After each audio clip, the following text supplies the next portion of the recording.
atulanga mu mulyango si bwe guli wali natulanga nengufeesinga naye nga mulaba wali nga tewali amulaba nga ndozolera nebega kino bakyaba kino naye nga tuli mu mboozi kale bizibu byewensasa ne jjajja wange omusajja yali mayumba 10 e Masaka naye nekimunyiza mutabani we first born we azade mu basiramu ate nga ye mu poto kati nenfulumanga ekyokuttale naye munaku yange gye nalimu ayida gyanyonyoddeko ey'okukola emirimu ng'akalogoyi nze Yesu bwe natulanga mu mulyango gw'ennyumba ya jjajja yandabikiranga ng'omwana ayambadde obugoye obweru nga mulaba buli lunaku era nga yanzijjako ennaku kati neewuunya njagadde nkayiseewo wadde olunaku si lwange nti buli lwe namulabanga namala kulokoka n'alyakankomera nga nze nakujjiranga nenkusekera nenkusanyusa nembulawo nyina we natuulanga nga wentula kati kyendabye kwono ayina bwe yagendanga ne basisinkana nange bwe natuulanga mu mulyango natusatulanga mu mulyango si bwe guli wali natuulanga nengufeesinga naye nga mulaba wali nga tewali amulaba nga ndozolera nebega kino bakyaba kino naye nga tuli mu mboozi kale bizibu byewensasa maybe ensonga lwaki nze namutegeera nnyo Amina. Mukama agulumizibwe. Mbadde ako tokaŋŋambangako. Mukama afe agulumizibwe. Mbadde mbagamba nti ekyawandiikibwa kigamba nti buli alinoonya Mukama alimulaba. Namulabira we saamutegeerera era nensigala nga simutegedde naye ye nga njagadde. Kati okuva olwo nenfuna mukwano gwange era buli ssaawa ezo nga sizisuula ngenda mu kafo kaffe ne tubeerawo. So bwentyo nenkula nga bwe tukula twatambula nno ne Yesu paka nga nkuze nga nfuuse akawala ndozaako 12 nga bubeere busunye 12 13 nga Yesu kati awo yalinga omulenzi we 17 kati n'atandika okuneeraga mu ngeri ez'enjawulo yaneeraganga awo ndoza tunaatuukawo edda naye kati ombuuziza nti nalokoka ntya era nalokoka ddi mu butuufu okulokoka okutegeera Yesu ono w'abakulu kati gwe twogerako okuva mu biri ebyange ebyekito Yesu gwe nakula naye nga mukwano gwange byonna bye twayitamu bingi nnyo. In fact bw'oba oyagala kwogera bulamu bwange bwa kito ne Yesu bingi nnyo tetusobola bimalayo kati ate nga bingi nnyo ate ebyewuunyise nnyo. Yes, kakati okulokoka nno nga bwe nkugambye senga wange yajja ne bamugamba omwana agenda kufiira wali nga jjajja waffe afudde. Senga omulala ate era yajja n'antwala. Kati senga eyantwala ekiseera kyatuuka nga alina amayumba e Kampala awo ku Lubaga Road ne tujja ne tutandika okubeera awo ng'era sirabangako maama wange. In fact nzijukira awo maama wange we yajjira ne mulabako ndozanga nina emyaka nga 10 wegitaba 16 awo we namulabira 14 kubanga saagimanya emyaka gyo netuuma. Kakati maama wange we yajja era teyantwala yandekawe awo nawona nga wazibu nnyo awo wonna bulabubuzi kati mukubula olaba we mutandise okubula nakulira mu kika kyange wasenga watata muto wasenga wabaaba watata mulala wasenga mulala wase mu kika kati ekyo kya era mama wange bwe namusanga kye yangamba nali nkulese mu kika kyo saafaayo. Kati abantu abasinga bamanyi nti bw'okwata omwana n'omuteeka mu kika famire ya taata we mbw abeera seefu. Kale ekituufu abeera seefu mu ngeri emu nti ategeera basenga bajjajja bataata original ye gyazaalibwa naye taba seefu mu mbeera gyakulamu oluusi. So ye maama yaŋŋamba mbu ekyo kye kyamusigula n'atadda. Kakati awo bwe mbulawo ku Lubaga Road awo olaba awali ekikono ekinene ennyo olyoka ojje mu junction yegenda wa Bakuli eno ogenda Lubaga nedde otambulako katono n'olyoka odda ku kigenda ove wa Manjeri ku Pride Theatre okwata kino ekyawansi ekidde Lubaga ekikka ku Musajja Alumbwa Road awo nga wetubeera awo wakati awo awo wenabeera emyaka ejyaddako emiramba emingiko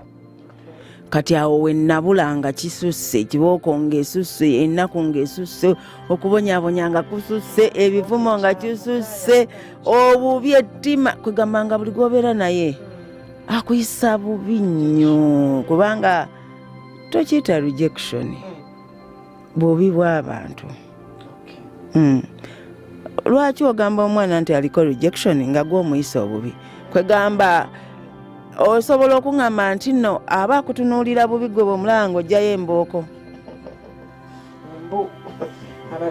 that is bulimba ate abalokole balekeraawo okulimba ebigambo ebitali mu Bayibuli babijje mu kamwa there is no rejection here on the earth bubi bw'abantu tosobola kuŋŋamba nti ndiko rejection nga gw'ontunuulira n'onkuba oluyi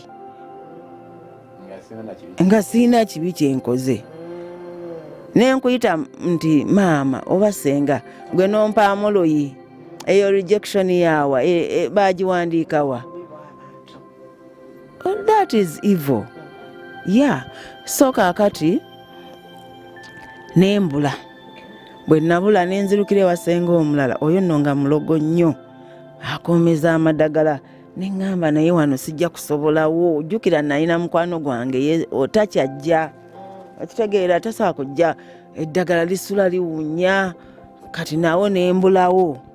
kati mukubula nentandika okufuuka omwana omukozi nga bali abaakolanga ewaffe kati najja nzijjukira oba nabula nalagawa nga simanyi nagyendaga naye nensanga omukazi nansuza olunaku namugamba nze noonya maama wange simanyi gy'abeera naye baŋŋamba abeera Kasubi kituufu maama wange yali abeera Kasubi anzaalira ddala nga nakiwulira kati neŋŋamba nja kubula ŋŋende Kasubi naye nga simanyi wa wennyini era bwe nabula nabuuzanga Kasubi nentuuka ku kyalo kye bayita Kasubi ate nga n'omukazi eyansuza we Kasubi naye okimanyi nti wali nearby my mother we yali apangisa naye nga sisobola namuteeba nnyo kuba namulabako lumu ate nga naye kale yansuza kati nanfunira awo okukola naye awo we nali awo nga nkaaba neŋŋamba Mukama ndabe maama wange nga nkeera neŋŋamba kaŋŋende ndabe maama wange kamunoonye nentambulako ku kyalo nenkomawo omulabye neŋŋamba simufunye neera ne bansuza ne bampa emmere nenaaba nembeerawo paka we yagamba nkufunira omulimu okole nemugamba ye neŋŋamba awo mba sifunye wensula mba sifunye wembeera mba sifunye siwonye embooko eziri n'ebivumo n'ebibonyobonyo kati ekiro nga neebase newajja Yesu naŋŋamba nedda ngenda kufunira muganda wo awo wonoogenda ajja kubeera muganda wo kakati enkeera ne bantwala omukyala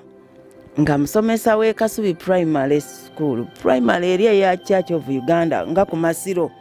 olaba waawo bw'olinnya wooti awo eri essomero eriri awo nga wasomesa ng'asulawa bw'ova ku ssomero eryo nokka wansi mu junction ya wansi awo bagiteera Kasubi ku munaku kati ng'okwatako ku kidda Namuŋŋoona katono n'oburancingako awo nga ku kasozisozi awo nga bamuyita Mukyala Ntege. I love you so much Mukyala Ntege. I think gyali nakoma okumulabako nagendako ewuwe ey'ekazo gye bazimba wali baavaawo ne bagula ekazo nagendayo omanyi nti recently nagendayo nga munoonya ne wambula nga sikyasobola kuteeba amakaagi naye nkwagala nnyo bw'oba gy'oli. Seriously,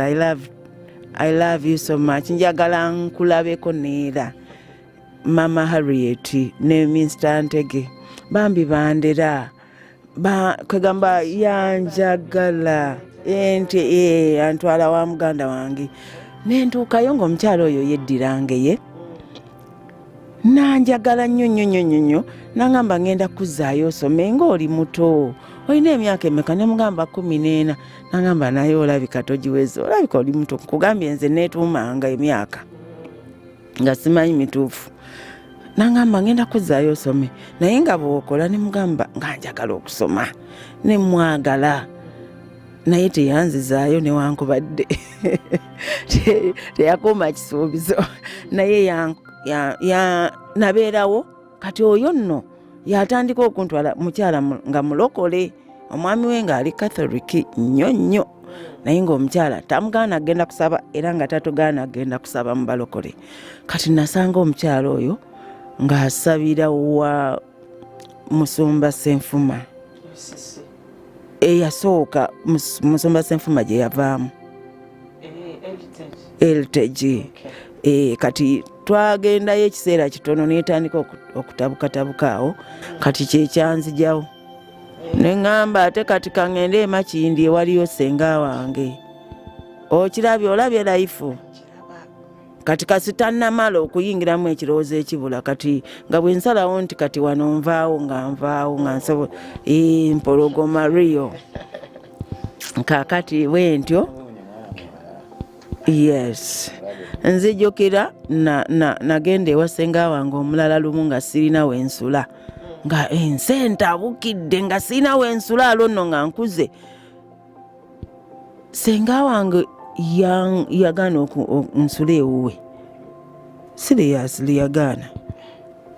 Nensula nentandika okusula mu bunaabiro awo nga nvudde wa mukyala Ntege nga ni mwana muwala. Omuwala naakuze kati ebbere likuze akabina kali eno mbadde wa mukyala Ntege nze nanyirira okitegeera neŋŋamba kaŋŋende ewa ssenga wange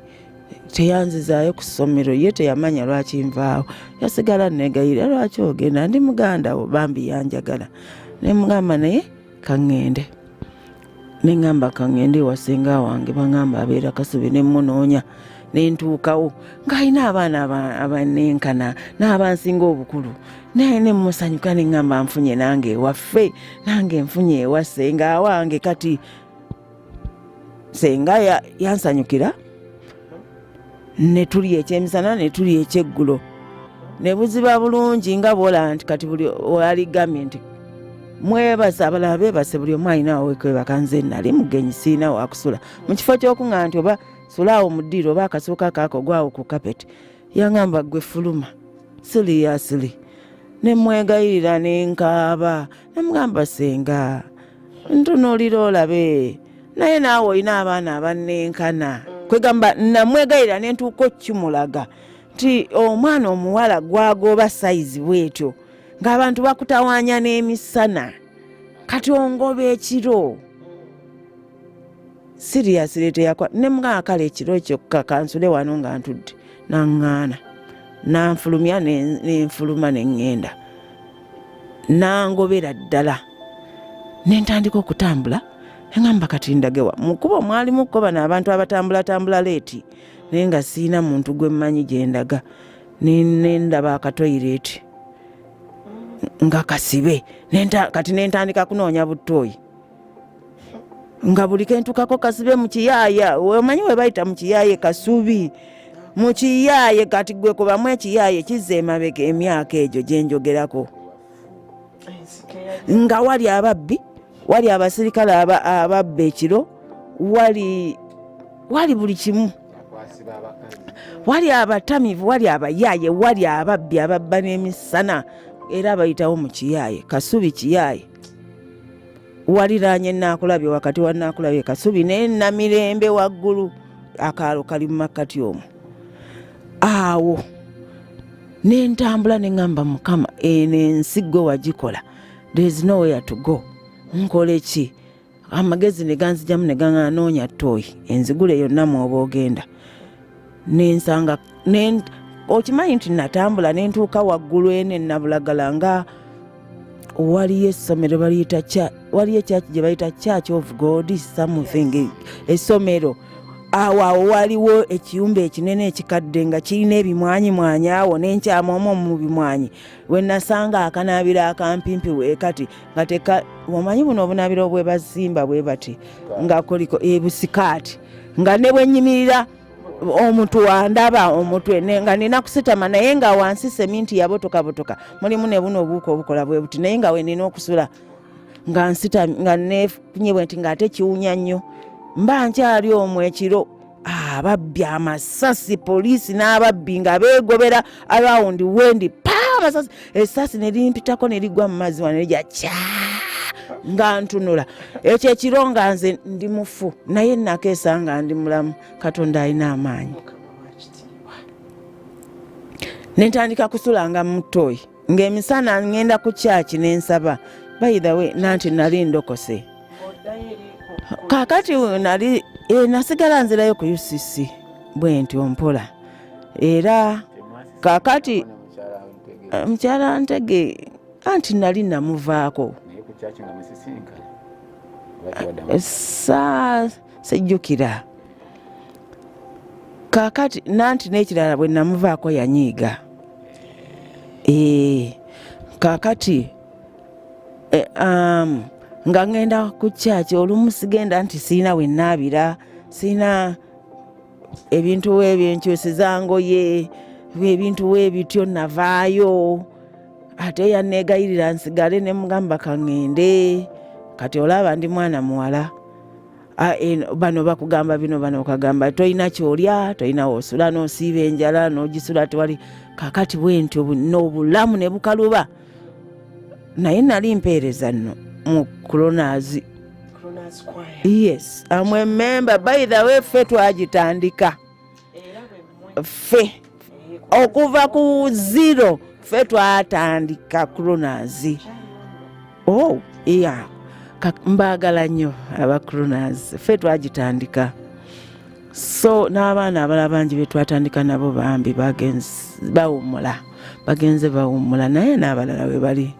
kakati omwo mu Croners nga ngendayo nalinayo mukwano gwange nga bamuyita Prose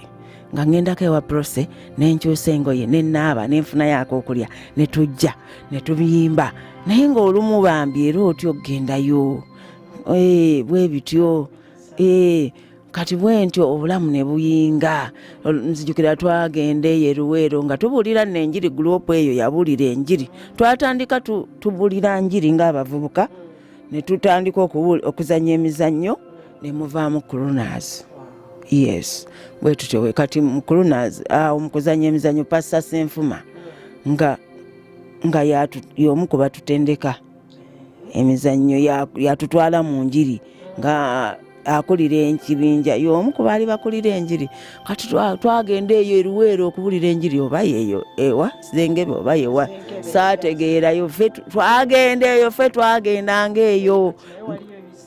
gurupu eyatandika ebyo so kaakati nze obulamu nga bukalubye tewali g'obuulirako era nsaba mu kyaki baneetuteekewo ekibiina eky'abantu abalabako ku baana abo abatoototo mwana mmulaba mukyaki awo naye ng'eka alina ebizibu olumu nga ayagala nakubula oba yabula atalina wasula naye ng'obulamu buzibu bambi tusobole obbawonya kuba nze bwe ntyo bwe natandika ne ntandika obutagenda mu kyaki nga nnoonya wakusula kwolwo we twava eyo waliwo brother nantwala ewuwe ne ntandika okubeera naye nga tasobola kundeka ng'omwana omuwala kati nenfuna olubuto kagamba nina abaana babiri mu ebyo kagamba obulokole balamu bakulu naye nga kwegamba olw'okuba tewaaliwo buyambi mu bulokole naye nga tewali ayamba tewali there's no naye mbabulire kyenva ngamba tuyambe abaana oba abalenzi oba bawala tubafunengamu nga waliwo omuntu gwe nsobola okusembera nenga Blessed mpita wano ndi wano sinawe ate nga bwakubuulira tomuyilalaasa n'ekyo bakitya oyo omulaba atalina gy'asobola talina waabwe kagamba ebintu bwe bityo abantu bangi bagudde bwe batyo abalala ne bafiirayo abalala ne batagasa ne batabeera kye balina kubeera nze Katonda yannyamba n'enkibeera abali ku BGPTV nga tumaliriza tumanyi Pastor Aida tugenda mufuna olunaku obuddako nga tumaliriza katubuulire church UCC gye yalokokeramu kuba tulaba ayogera nnyo ku church endala Namirembe Christian Fellowship ate ayingirayo atya awe tugenda okumaliriza ate tugenda mukomyawo olunaku olulala era temufaako naye nga programu nnyuvu ddala Mukama yeebale okubawa omukisa n'aba Blessed Gospel Promotions abatutaddemu ssente bannange mwebale kubeera nga mutumbula enjiri Mukama akibabalire mu linnya lya Mukama waffe Yesu. Pastor Aida wange akadde kaffe kasemberedde okuggwako twagala okumaliriza olunaku olwaleero manyi tukulina wiiki nnamba era n'olunaku oluddako olw'enkya Mukama agenda kuba akutuwadde weewaawo era wetugenda okukoma wetugenda okutandikira olunaku olw'enkya. Amiina. Otuuka church eno Heritage UCC kati ate Namirembe ojjayo otya eyo?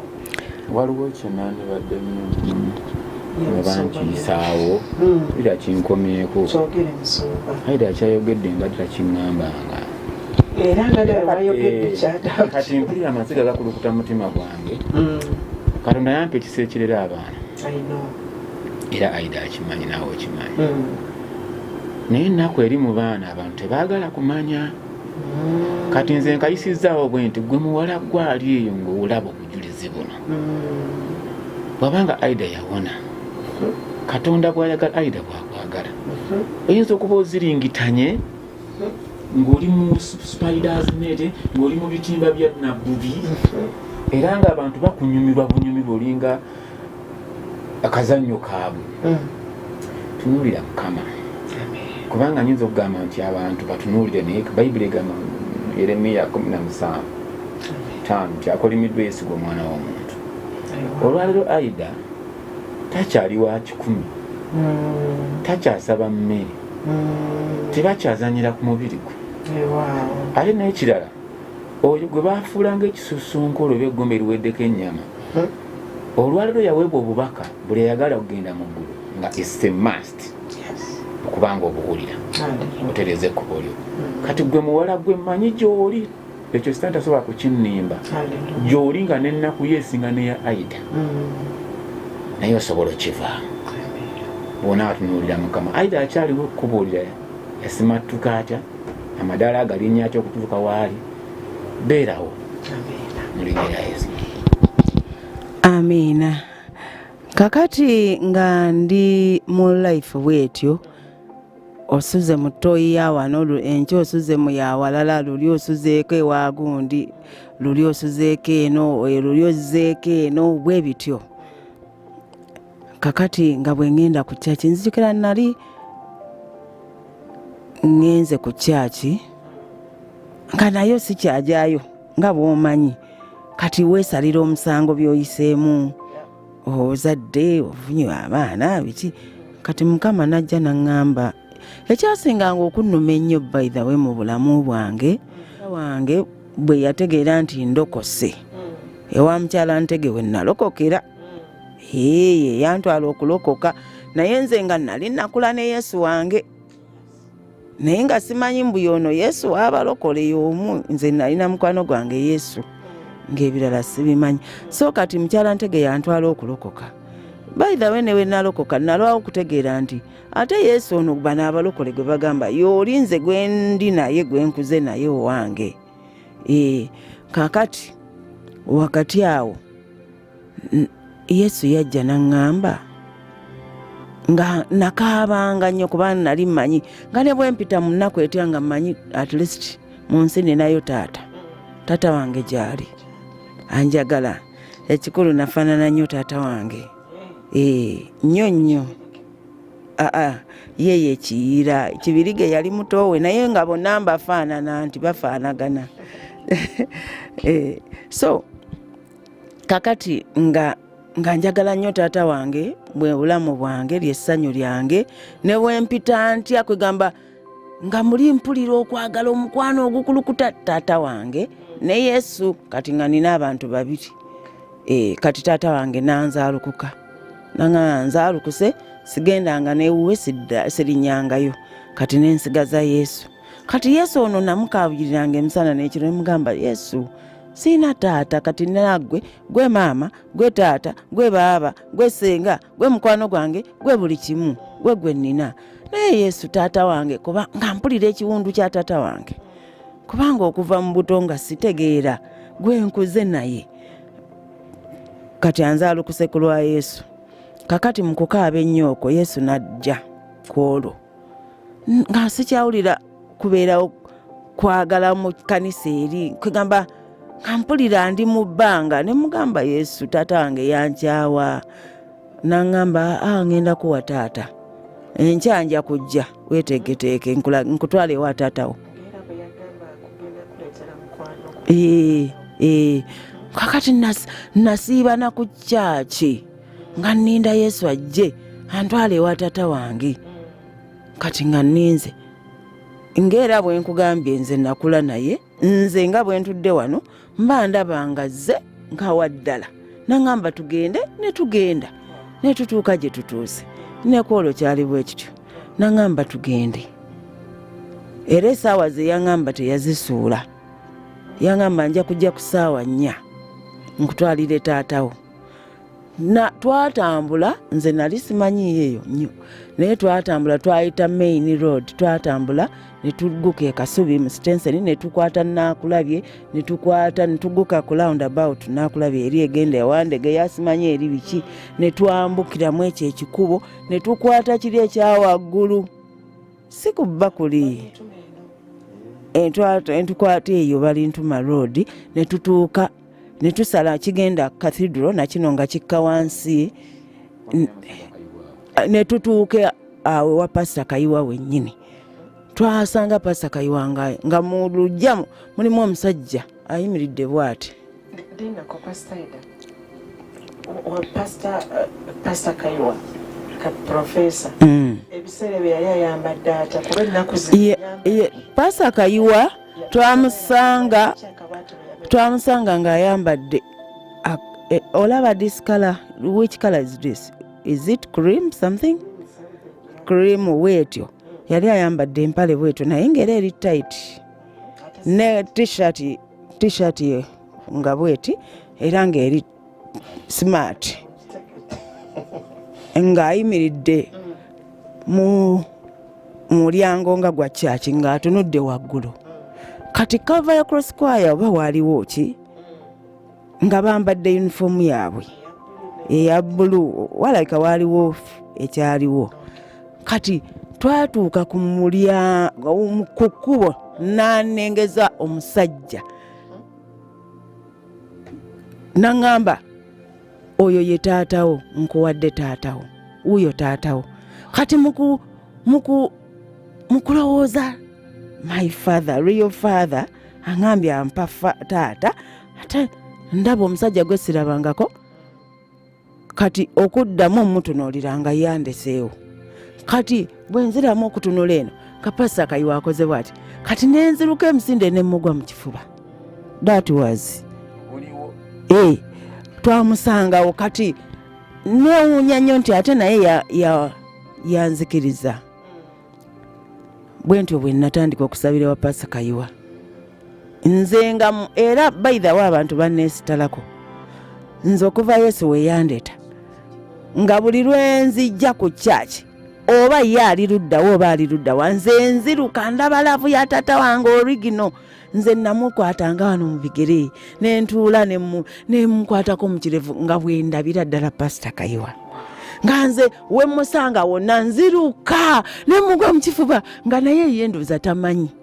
era ndoza we nagenda nkula nga nfuuka muwala nawulira abantu banneesitaddeko akaana ne batandika okumungobako ne bammenya omutima infact bammalako laavu eyo olwekyo kubanga baali bo tebamanyi era yaŋŋamba nti ono ye taatawo abo be baganda bo era bwe nalwawo nayingira kwaya eyo ndi muyimbi wa Calvary Cross Choir. Yes. Yalinga birungi mu kwaya. Mu Kulunazi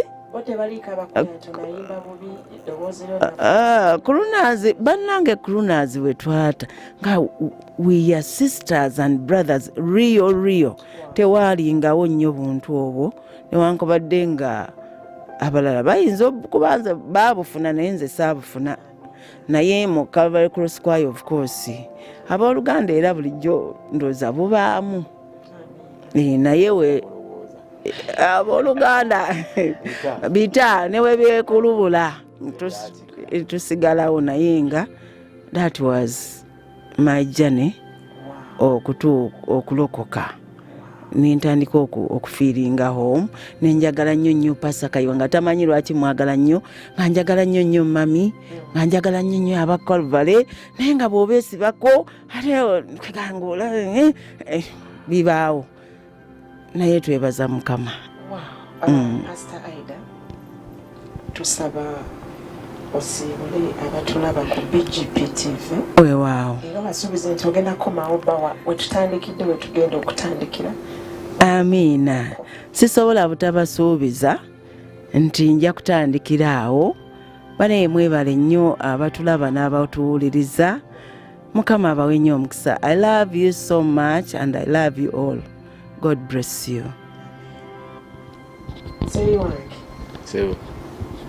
Sebo webale kujja. Nabye ekisa kya Mukama. Era Mukama akumpa olunaku oluddako kubanga Pastor Aida tumulina. Ate tukyatambula naye. Nsabye osiibule ku batulaba era banaatuwuliriza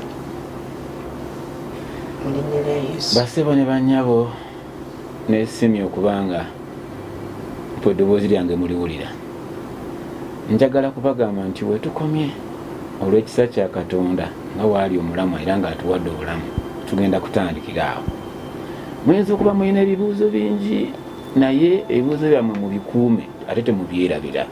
kubanga byonna Katonda ajja byanukula musobole okubeera n'eddembe kuba kyekyamuleeta kutuwa ddembe n'atufuula baddembe ddala. So mubeere mu Mukama tuddemu tuwuliziganye nate mu linnya lya Yesu. Amen. Mwebale nnyo kutulaba bakama baffe tweyanzizza eddakiika ze mutuwadde era nga tukyaliko ddala tussaamu ekitiibwa abasumba baffe Pastor Aida ne Pastor Mulungi abatukyalidde wano era tugenda kati tugendera ddala buziba nnyo bujulizi buno olunaku oluddako era beerako ku online wano ne scroll eyo eyita ku TV yo oba ku laptop yo oba ku simu yo byonna ebitukwatako weebiri awo era Mukama bwannyo omukisa tusenkane mu lunaku oluddako episode 2. Mukama bw'omukisa.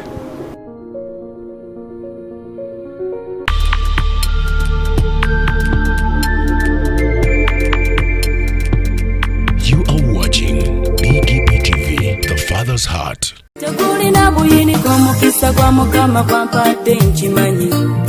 Obadde okimanyi nti osobola ofuna event planner and manager okuteekerateekera omukolo gwo gwonna kati osobola okumufuna nga mulokole obutafuna stress yonna.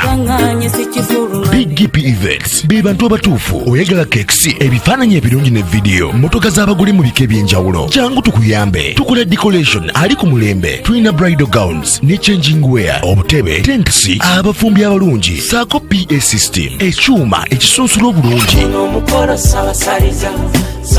ate nga tukulira ne bajeti y'omukolo gwo ejja mu nsawo yo saakuba ashers baffe abali smart abataswaza mukolo gwo n'abogezi b'emikolo abalungi bakatumwa ate nga tusobola n'okufunira reception y'omukolo gwo kati oyagala suuti makanzu agatwalibwa ku buko oba gomesi tubikufunira ku bisale ebirungi Big P Events bwetegeka omukolo tukuletera n'abayimbi abasanyusa abagenyi bo saako kukola selection y'ennyimba ezigendera ku mukolo gwo. Esimu 07758681 oba tusange Facebook page yaffe oba Twitter, YouTube ne Instagram. Blessed Charles, Blessed Gospel Promotions, BGP Events. Twewaayo for excellence, flexibility, time, integrity and hard working.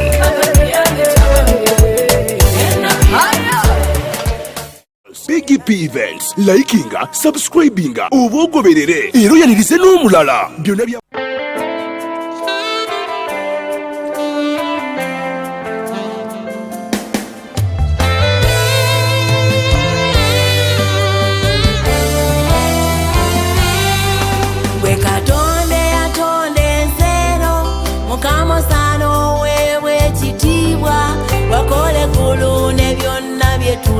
ebitalabika ebyewuunyiseyo mu biwonvu emigga gano gayanja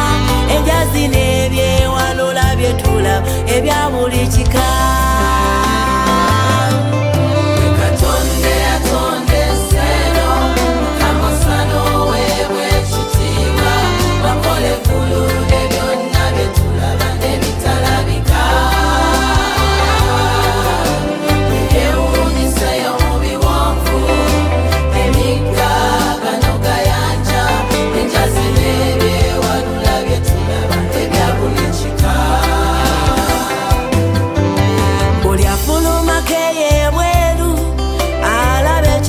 Chomonseyo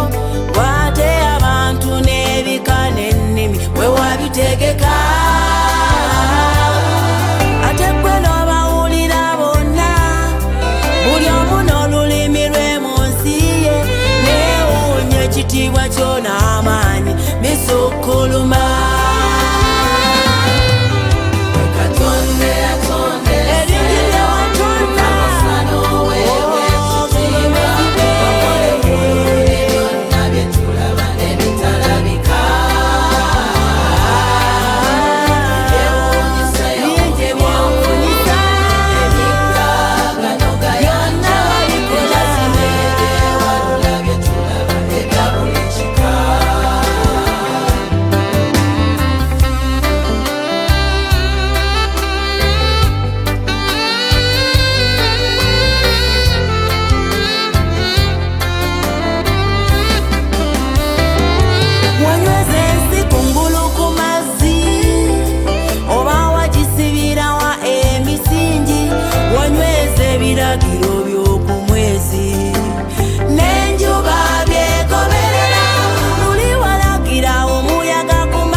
N'abayigirizwa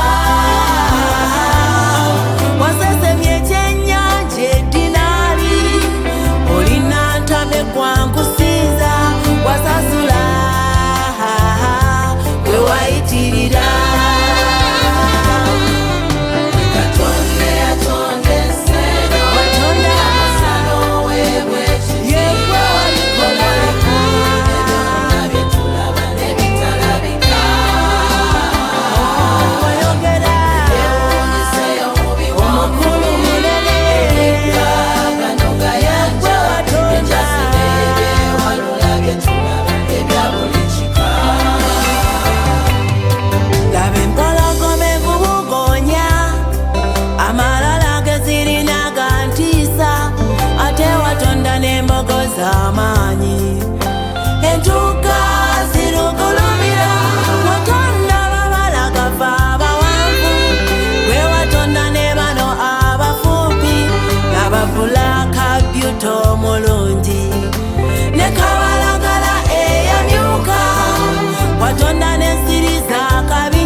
Yesu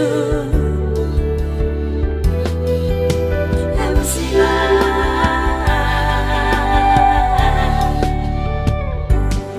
gudde mu maaso g'Omukama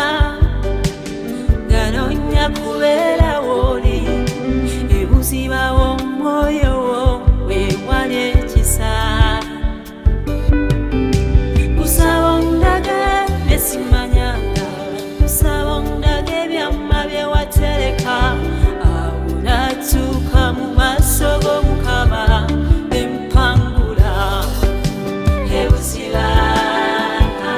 Yesu ebuziba w'ennyanja twala ebuziba Yesu ebuziba w'ennyanja Yesu ebuziba ntwala ebuziba w'omwoyo wo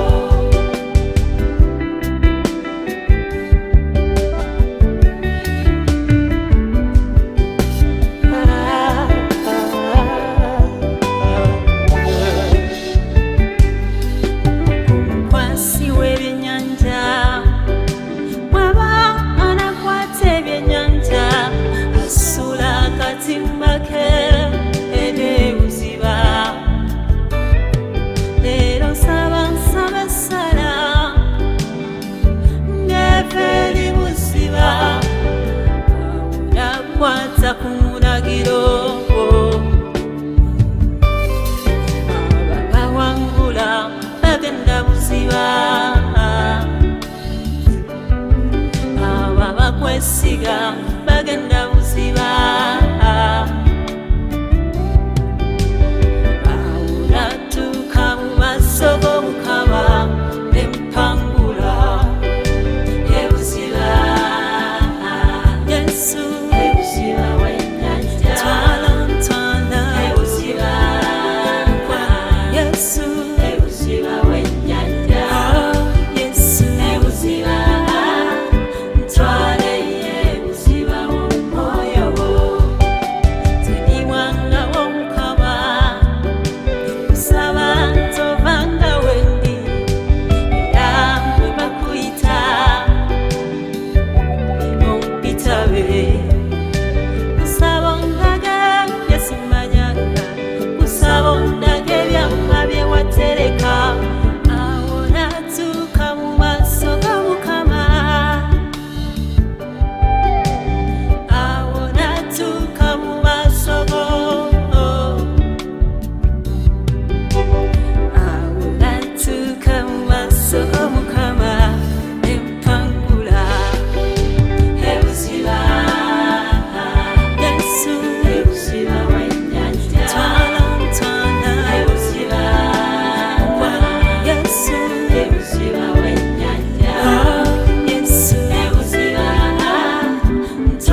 nsazeho nkukyukire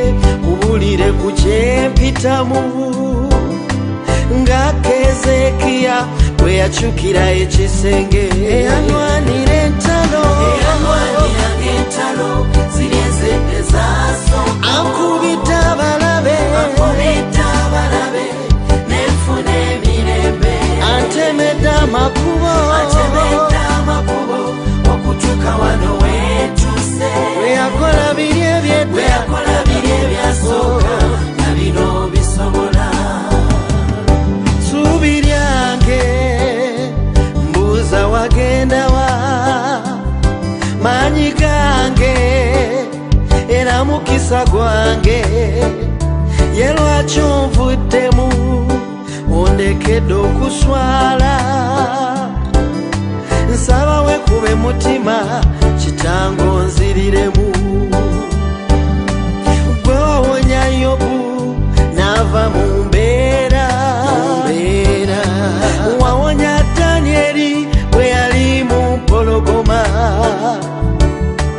n'oswaza balabe ne balaba amaanyigo Katonda wa Dawudi laba nzuuno nkwagala eyanwanira entalo ziri ezedde zaasooka ankubita abalabe nenfuna emirembe antemedde amakubo okutuuka wano weetuuse weyakola biri ebyasooka na bino bisobola imirira olaba obulokozi bwa Mukama lengera teesa omuyaga mu maaso go imusa okukkiriza olaba omukwano gwa Mukama olutalo si lulo olutalo lwa Katonda gwe yanwanira entalo ziri ezedde zaasooka ankubita abalabe nenfuna emirembe antemedde amakubo okutuuka wano weetuuse Katonda wange weyakola biri ebyasooka na bino bisobola weyanwanira entalo ziri ezedde zaasooka ankubita abalabe nenfuna emirembe antemedde amakubo okutuuka wano weetuuse weyakola biri ebyasooka na bino bisobola.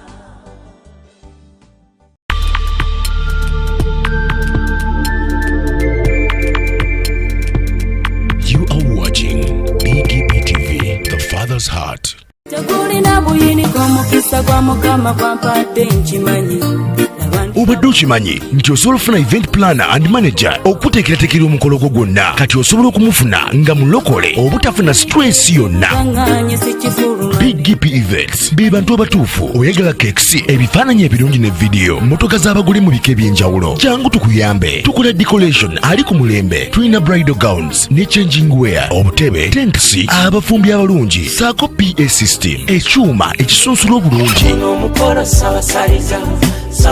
ate nga tukulira ne bajeti y'omukolo gwo ejja mu nsawo yo saakuba ashers baffe abali smart abataswaza mukolo gwo n'abogezi b'emikolo abalungi bakatumwa ate nga tusobola n'okukufunira reception y'omukolo gwo kati oyagala suuti makanzu agatwalibwa ku buko oba gomesi tubikufunira ku bisale ebirungi BGP Events bwetegeka omukolo tukuletera n'abayimbi abasanyusa abagenyi bo saako okukola selection y'ennyimba ezigendera ku mukolo gwo.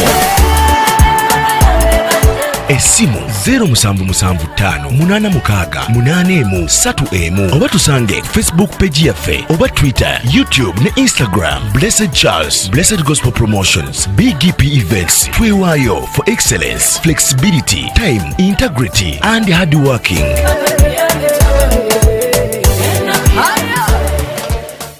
BGP Events, likinga, subscribinga, oba ogoberere.